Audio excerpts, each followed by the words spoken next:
Who are we really? See, we associate ourselves with various things on our external world that identify who we really are. And this could be materials or possessions, including relationships, materialistic things that we acquire.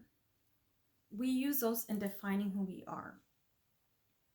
And we identify with the shell that we have, our body, the color of our skin, the color of our hair, or preferences in terms of politics, sports, entertainment, all of this. But really, who are we?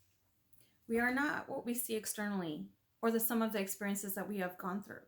Those are part of our human experience, but ultimately, when we go within our inner journey, our self-awareness, self-realization, we realize that this body is just our current vehicle. And all these labels that we have given to ourselves, they put us in these boxes and they limit us from being authentic to who we really are. We lose connection to ourselves from childhood. This begins from the moment when we adapt because somebody said something mean to us and we wanted to fit in. We wanted to be part of a group. We wanted to be liked by everybody. And so we lost that self from childhood and we continued on in adulthood because we normalized this. We started making changes to our thoughts and our beliefs so that we would be liked by others. And we had this fear because if we said something that everybody else didn't agree with, we would be rejected. And we continue along with this false self into our adulthood with our career choices, with our material possessions, with our relationships, so that we can fit in with everybody. And we don't want to be alone. We want to be liked by everybody. But the thing is, we forget that the one person that we should feel and have these emotions for the most is ourself. The self-love we forgot because we became so adaptable to others. As we stop honoring ourselves and realizing who we really are, being authentic, we lose ourselves. And it may, in certain cases, lead to anxiety and depression. And in other cases, it just keeps us in this external world in a chase to find happiness. Because we want to be liked by everybody and we feel that happiness is getting that external validation. Not realizing that when we get connection to Source, our Creator, by being our true self, that's where the real happiness is.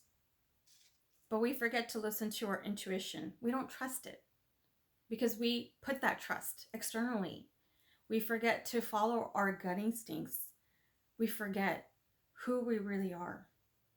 And in order for us to connect to ourselves, it means we have to admit that we've lied to ourselves. And it also threatens our current existence or reality that we're living in. Because it may mean we have to end some relationships or make a career shift. Or we cannot rely on the external world for happiness the way it is. And so it means we have to make changes. And that in itself is threatening to our false identity. Our false identity, which keeps us in ego. And the death of the ego is when we get in alignment with who we really are. When we become our true self. When you embrace your authentic self, you start seeing through the illusions because you are able to tell the truth to yourself. So when you are able to tell the truth to yourself, everything else externally will be visible. And you start trusting yourself more. You start having that confidence in you. You're not looking for others to validate your existence and your happiness.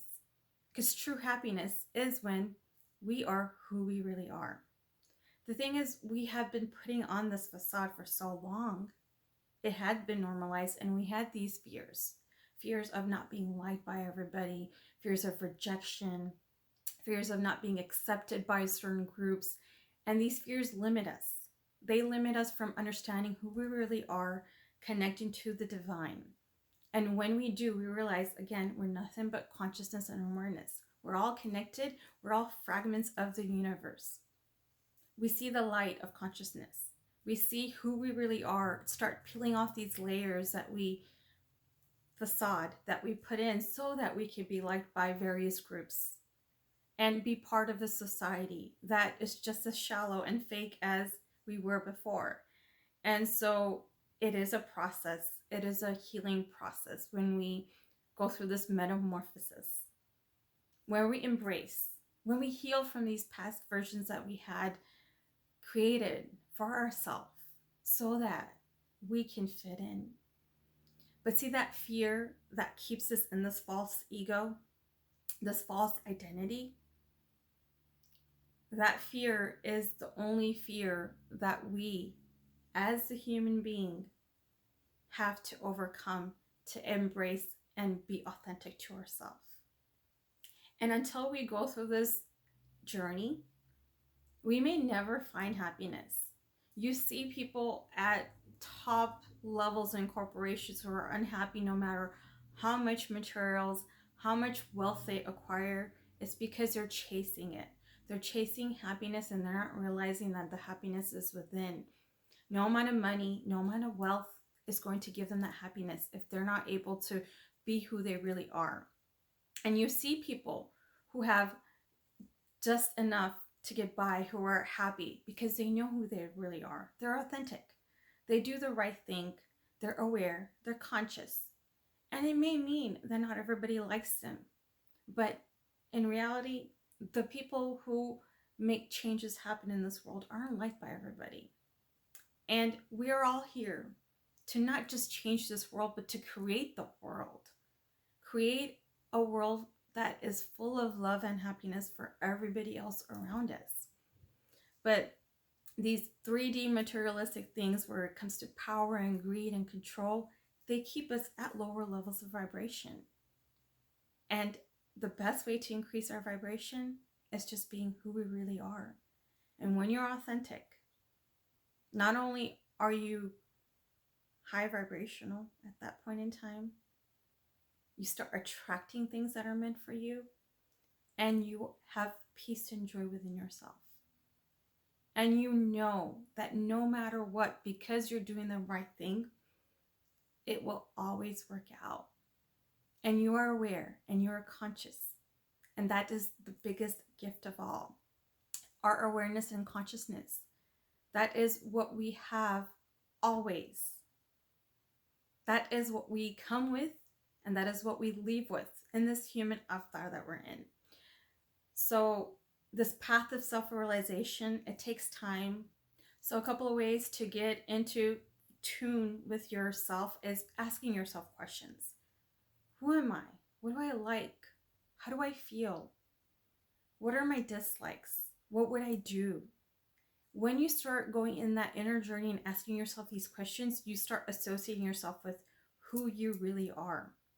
Not this body, not this shell, not what everybody else will think, what you think.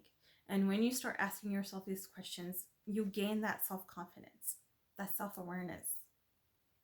And you start becoming authentic to who you really are.